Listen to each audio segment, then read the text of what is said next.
and we're very happy today to introduce Dr. Remi Creusot, coming to us from Colombia. His talk today is epitope-based tolerance-inducing immunotherapy for type 1 diabetes, the road to precision medicine. As you know, we are big fans of precision medicine here at the Sugar Science, as well as personalized medicine.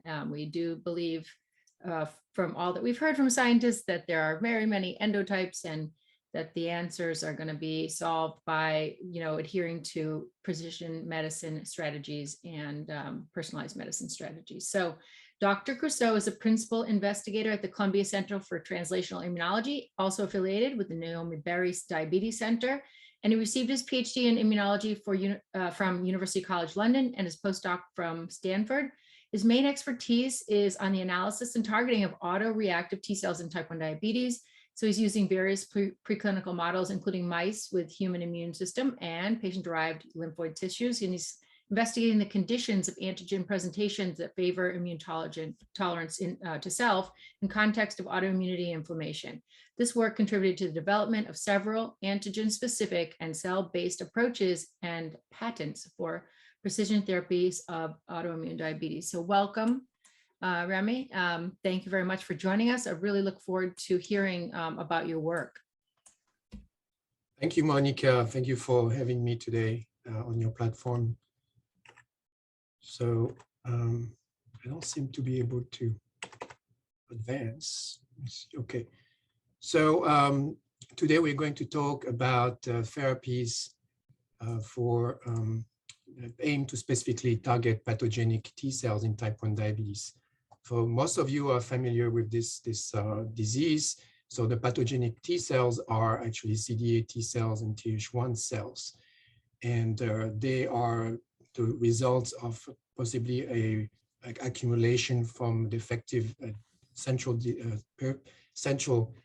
tolerance or a defective regulation by Tregs. So you see during this talk that Tregs is an important population that needs to be leveraged in order to control these cells.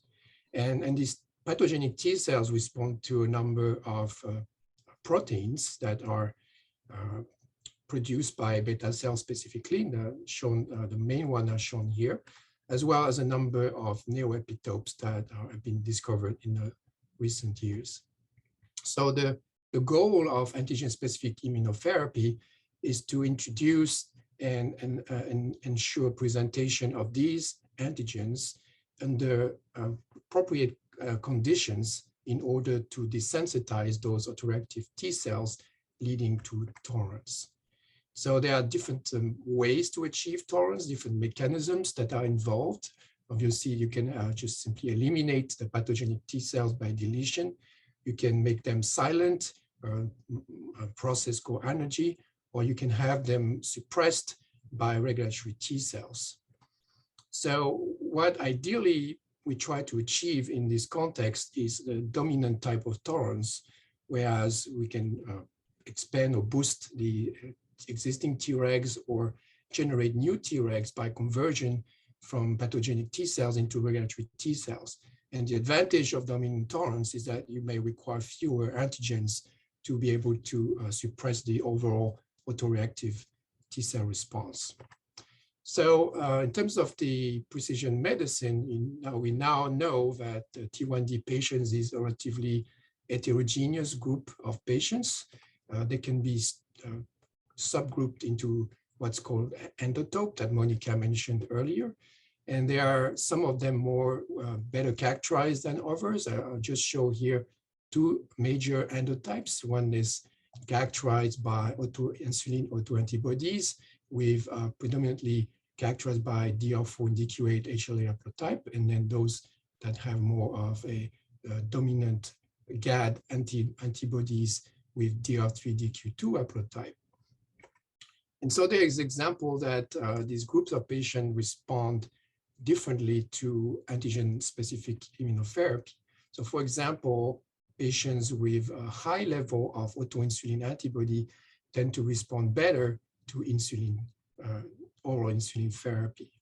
In contrast, the patients that have these DR3 DQ2 allele shown here are also better or even exclusive responders to a GAD-mediated immunotherapy, whereas those who do not have these haplotype did not respond. And particularly those who had this haplotype here and did not have these other haplotypes, CR4DQ8, were best responders for this kind of therapy. So the model that we use in preclinical studies is the NOD mouse model. As we know, that is limited in terms of translation of the efficacy that's been found in NOD mice. It does not always translate well to patients if you look at patient as a whole. However, I think that the NOD mouse is actually a good model for one subgroup of these patients that shown here. And actually two main reasons is that the MHC class 2 of NOD mice, which is quite unique to this strain, is very comparable to the DQ8 of T1D patients. And also these NOD mice develop only one type of insulin of autoantibody, which are the insulin autoantibodies. So I'll try to make the point that these preclinical models are still very useful and relevant, but it could be, especially when it comes to precision medicine, to model a subtype of patients. So like I said, there are already known factors that influence responsiveness to antigen-specific immunotherapy, so HLA haplotype and autoantibody profile. And hopefully, as we go further into refining these endotypes, there are a number of signatures that can be identified in patients and allowing T1D patient to be stratified into subgroups, and then hopefully we'll be able to also correlate these subgroups with responsiveness to immunotherapy. Other factors that can be involved in stratifying patients are, of course, the genetic, and we already know that some other gene SNPs are involved with certain endotypes more than others. And then also, it's possible that the profile of the circulating T cell pool can be used later to determine the preferential types of antigens that are preferentially targeted by these T cells, particularly as we go further into high throughput detection of autoreactive T cells with MHC multimers using either a combinatorial fluorescent-based tetramer multimers and further into using DNA barcoded multimers. So that's more for the future. So these antigenic proteins that are produced by beta cells obviously contain multiple epitopes or peptides, and the advantages of using these peptides for therapy. So of course, we know that some of these peptides, we know their ability to bind certain HLA haplotype, which is required for proper presentation to T cells. If you look at the immune epitope database, which inventory all of the epitopes, and then search for human and type 1 diabetes related epitopes, you come up with no less than about 11,000 records, which is quite extensive for this type of disease, which we know involves a lot of different antigens and epitopes. And this is getting more and more complex with the type of epitopes. So of course, you have your native peptide that comes from those proteins I mentioned earlier, but it could be a lot more complex. Some of these peptides may be post-translationally modified, and then they are also now hybrid peptides that are the result of fusion of peptides from different antigens. There are peptides that are defective ribosomal products, as well peptides formed by differential RNA splicing. And finally, there are artificial peptides or mutated peptides, we also call mimetopes, that can be used, and some of them are just the result of artificial peptides from libraries that were tested on antigen-specific T cells, and some of them are very similar to also pre-existing natural peptides.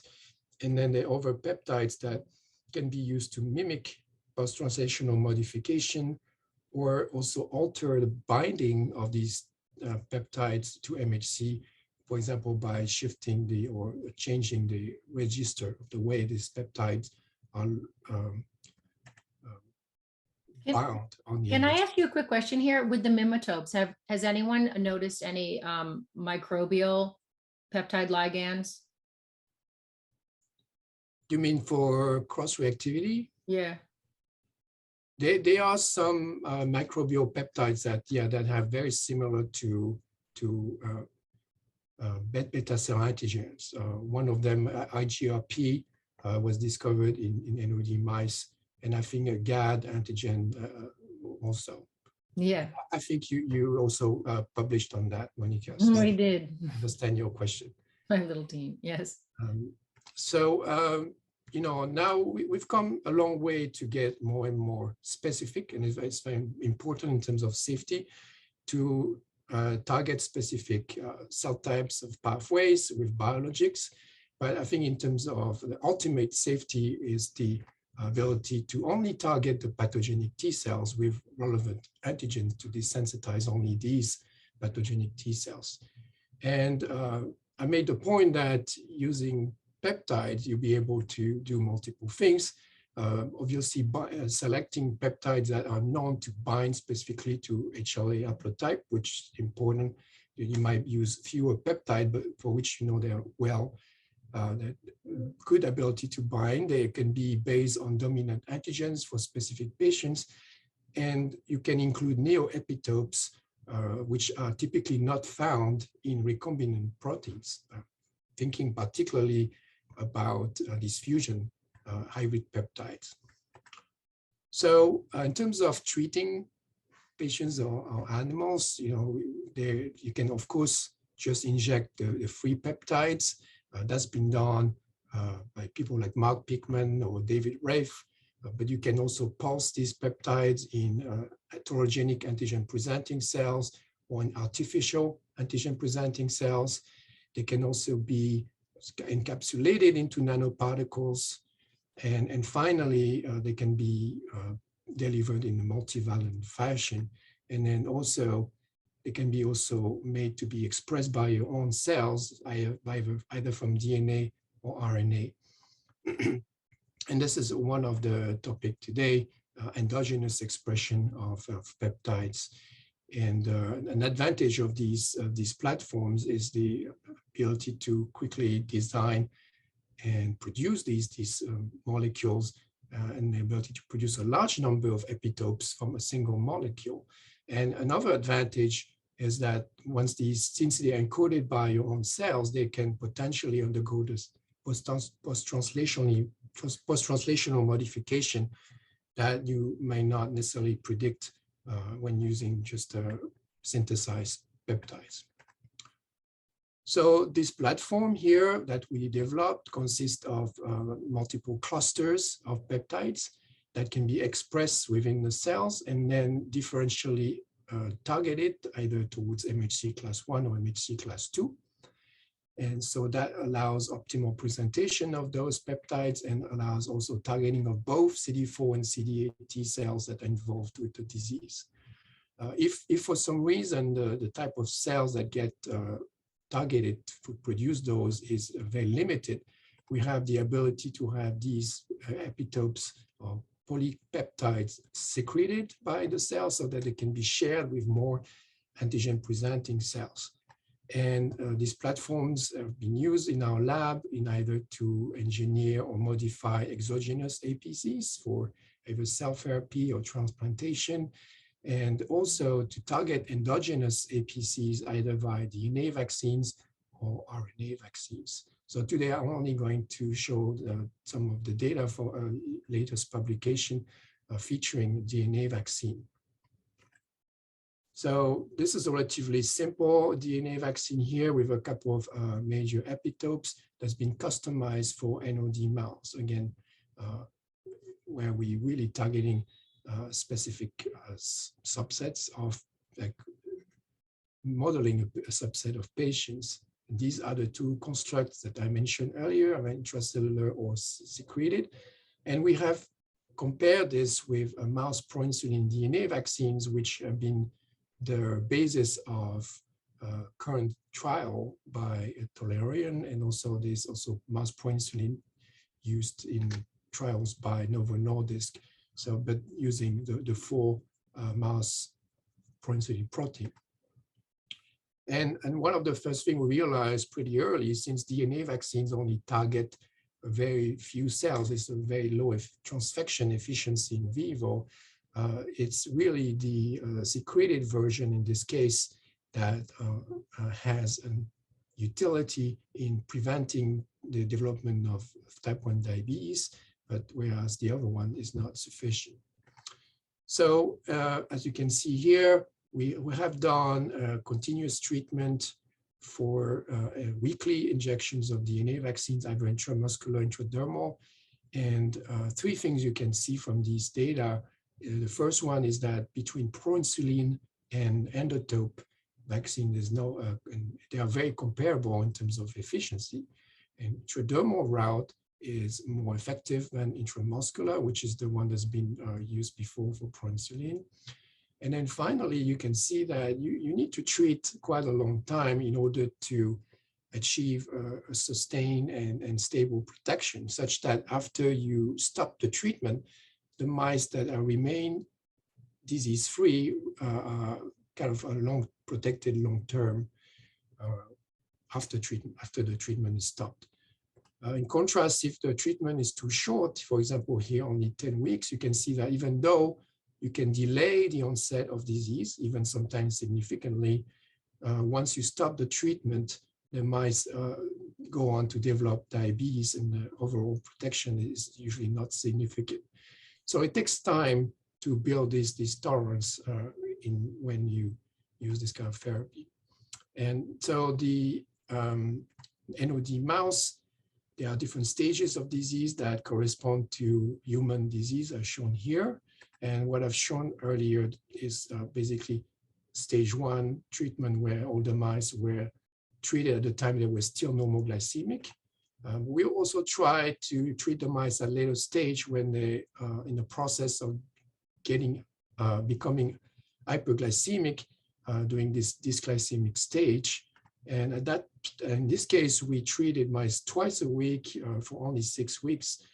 And what we can see is that both treatment for insulin or endotope were protective, even though endotope early on did not have a very good protection.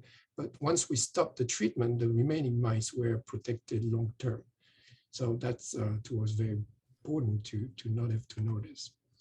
So one thing that's very kind of unique with this endotope vaccine is that some of the epitopes are actually targeted to MHC class 2, unlike the pro-insulin vaccine. And so we're interested in an effect on CD4 T cells, particularly whether Tregs are involved. And we focused particularly on this time point here, where we start to see a very nice divergence in the response to this treatment versus the saline control. And as we can see here, at this time point, there's a significant reduction in the level of insulitis in the islets, and then also comparing pro-insulin with endotope, a significant increase in the percentage of islets that were devoid of insulitis. And one of those epitopes expressed here was the P79 epitope, and it's for which we had MHC tetramer. And you can see here that this population is indeed clearly expanded, and you don't see this expansion of pro-insulin, which does not contain this epitope. And this expansion was seen in inguinal lymph node and spleen. And that leads to also increase in expression of certain markers related to tolerance. Just examples here, they were either upregulated in both the inguinal lymph node and spleen, so draining lymph node and spleen, or only in inguinal lymph nodes, but we never see any effect on the pancreatic lymph node. Importantly, when we looked earlier, so that's already published earlier, that after only 3 doses of DNA vaccine injection, we start to see some Tregs appearing, but it's not that much. But after this longer treatment, and we can see these changes characterized by the response of these P79 reactive T cells. In the controls, they are either Tbet positive or FOXP3 positive, or both. Tbet being the regulator expressing the of Th1 cells and regulating interferon gamma. And with endotope, you can see that all these cells have shifted towards making mostly FOXP3 and no more Tbet.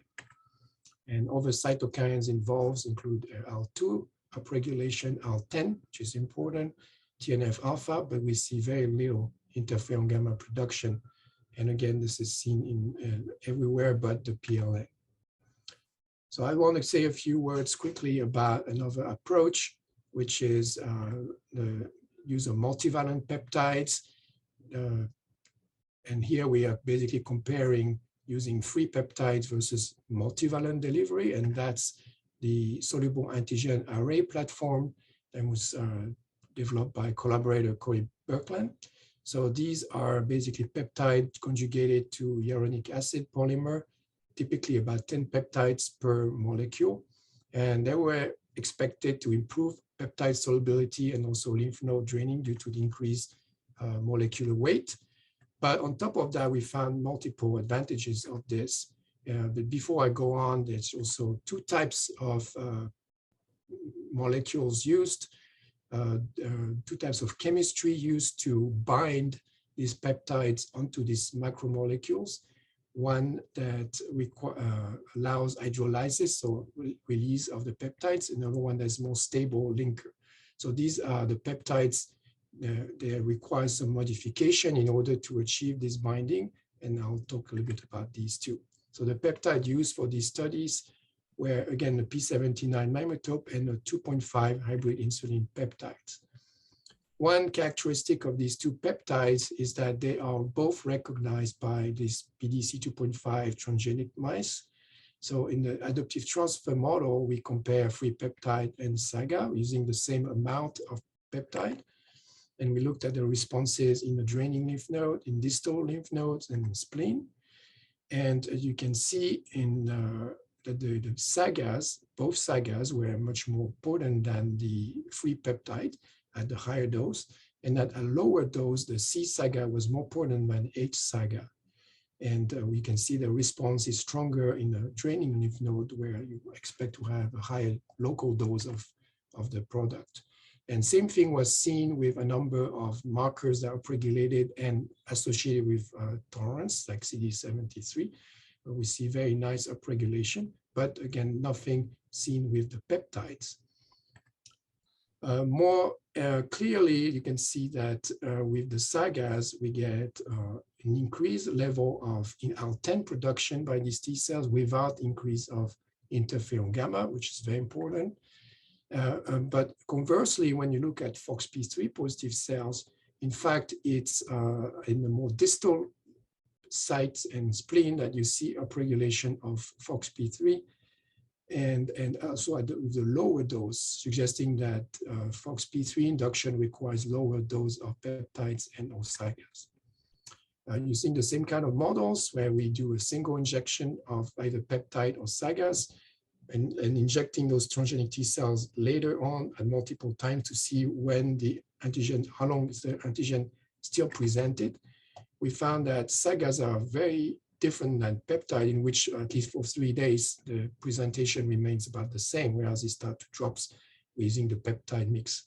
And so suggesting that SAGAs allow more prolonged in vivo presentation of those peptides. And then finally, we looked at these peptides, response to these peptides by endogenous T cells. So we had tetramers to recognize both T cells. And as I said earlier, the BDC 2.5 recognize both. So they will be basically typically staying with both tetramers. But in this case, we found that the majority of T cells responded to one or the other. So there was no cross-reactivity. And in fact, we see that in terms of most of the response, it was mostly by P79 reactive T cells, where we see some pleural expansion as well as some upregulation of markers like these allergic markers by these T cells, but not by the 2.5 reactive T cells. But for some other markers like KLRG1, we saw a response by both the P79 response by P79 reactive T cells or by 2.5 HIP reactive T cells that was consistent with the presence of the relevant peptide within either using the single SAGA or the mix. And looking at the IL-10 versus interferon gamma, again, that response, an increased IL-10 was seen with the P79 reactive T cells, but not with the 2.5 HIP reactive T cells. And that's the ratio here you can see seen with these cells, but not with these ones.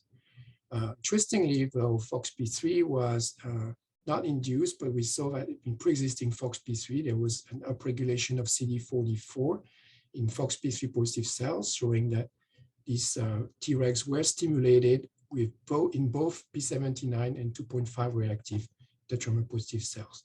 And in all this data, you can see that there was no effect of the peptide mix, even though it was the same dose.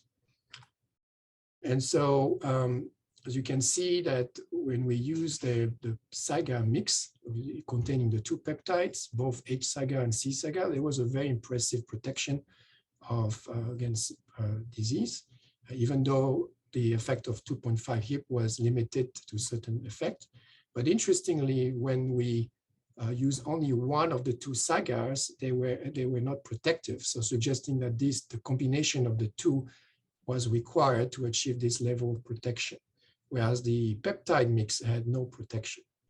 And you can see with shown by the arrow a time when we actually reduce the dosing from 2.5 to 0.5 nanomole. There's a maintenance dose that still protects, but keeping mice at this higher level led in some cases to the development of anaphylaxis.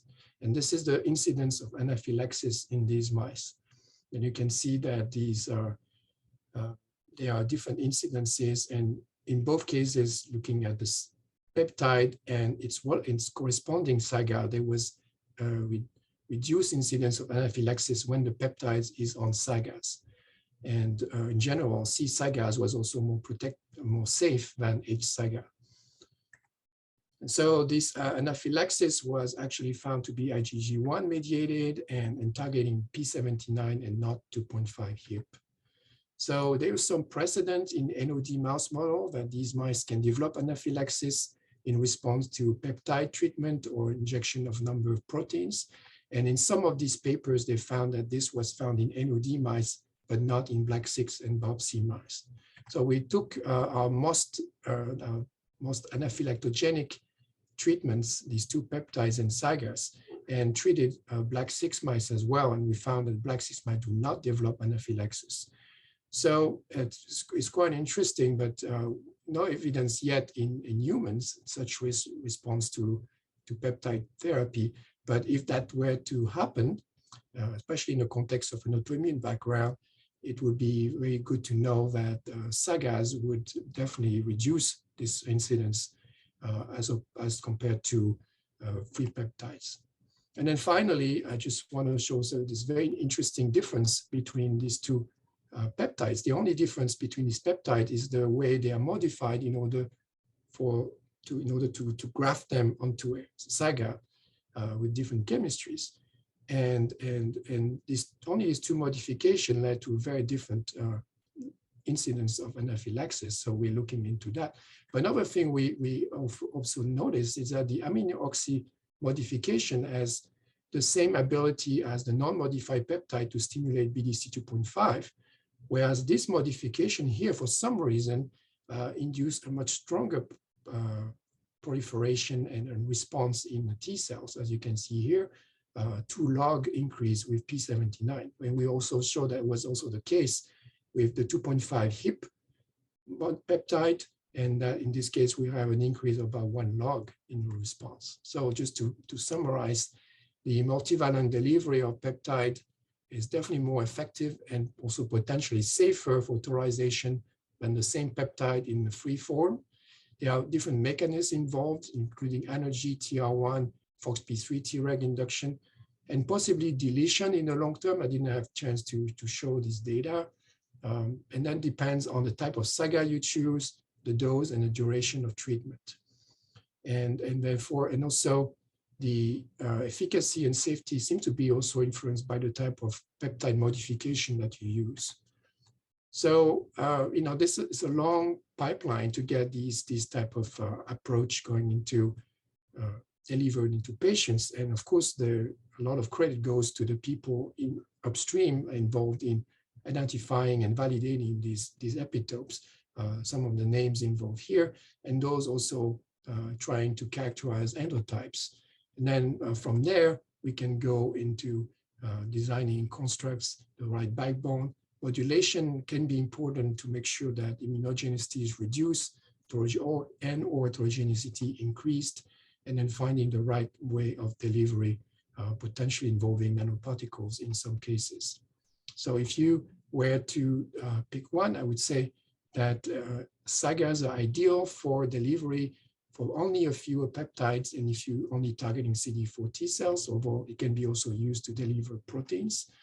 And then on the top platforms are ideal for a larger set of epitopes, and especially when you need to target both CD4, CD8 T cells. But of course, you need to ensure that in all cases you achieve the right context of antigen presentation. I will stop here, particularly acknowledging two members of my lab who have enormously contributed to these studies, Jorge Postigo and Rebuma Firdesa, who were supported by the ADA, and my collaborators on these different platforms. Thank you. That's really fantastic. Some really, really interesting results. I wonder if anyone in the audience would like to ask a couple of questions. Just feel free to unmute yourself or just put something in the chat, whatever way you'd like to ask a question. Anyone at all? Elad? Peter is unmuting himself. Yeah, go ahead. Hi, Remi. Nice to see you again. Very nice talk. My question is, you didn't touch, a lot on the mRNA nanoparticles. What are your thoughts on that for the delivery? So we have a project on this right now, but obviously there's a lot of it's a lot more considerations, particularly by the fact that you cannot just inject RNA on its own like we do with DNA. So it has to be formulated, and there's so many different options in terms of nanoparticles. But the formulation itself now could have some immunogenic effect. So even if you make the RNA, you modify the RNA optimally to prevent any recognition, any innate recognition of this RNA, you can still have effect by the formulation, the type of lipids or ionized lipids. And so there's a lot to consider.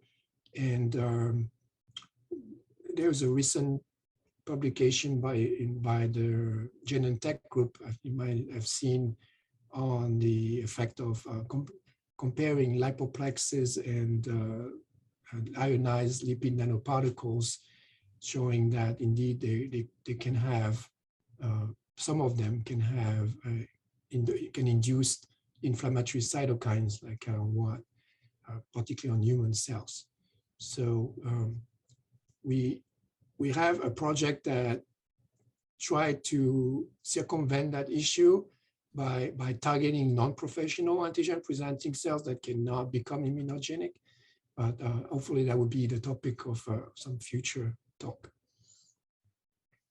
Yeah, we are also very interested in lipid nanoparticle for mRNA delivery. So probably there's a chemical modification can work on that to reduce the immunogenicity. I'm very interested in this project, maybe we can talk about any like collaborations in the future. Of course. Thank you. Here's a question from the chat from Jonathan Heller. Please comment on the combination of protein epitope therapy with immune tolerating agents such as PD-1. If using DNA delivery, could you express both immunogenic epitopes and tolerizing molecules at the same time? The answer is yes, although they might not be on the same DNA backbone. So I think it would be easier when combining different plasmids or different vectors to have them in nanoparticles, because that would be a better way to ensure co-delivery to cells. What we've done so far is just naked plasmid delivery. And of course, it's possible to get very large plasmid. Actually, the Matthias group at Novo Nordisk have used these very big plasmid expressing both proinsulin and 3 cytokines on the same DNA backbone. So it is possible, challenging in some ways, but I would personally favor using different backbone because it allows more easy customization and give us some more flexibility in terms of mixing, picking and mixing things to use, especially if it turns out that some patients need modulation and some don't. So I think in the future, we'll be able to do that. Great question. I guess he said, thanks. I did wonder, when, just to sort of backtrack a little bit, and we're sort of, at the end of our time, but in the mice that really progressed the best, have you been able to characterize what, if there's something special about those? So we did not subgroup the responding mice, although, at the end of an experiment, we don't get 100% protection, as you could see. Right. At the end of an experiment, we typically have a lot of protected mice, but very few control mice left.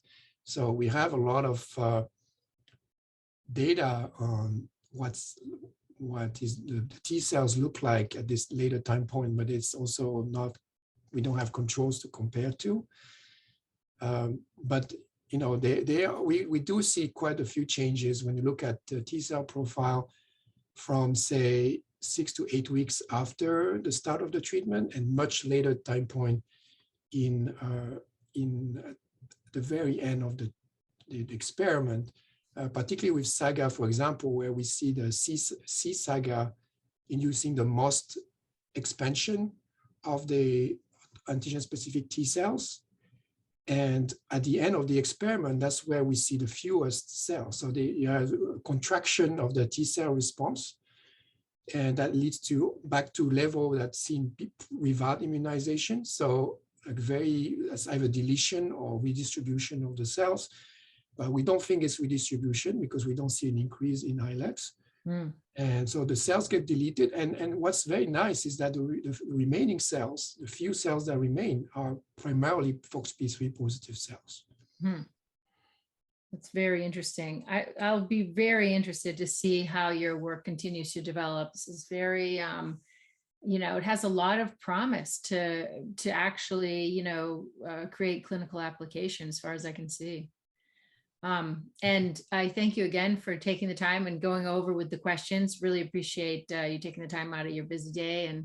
And I think everyone in the audience has really enjoyed the talk. A lot of clapping. So have a great rest of your day, and we'll keep in touch. Thanks again. Thank you.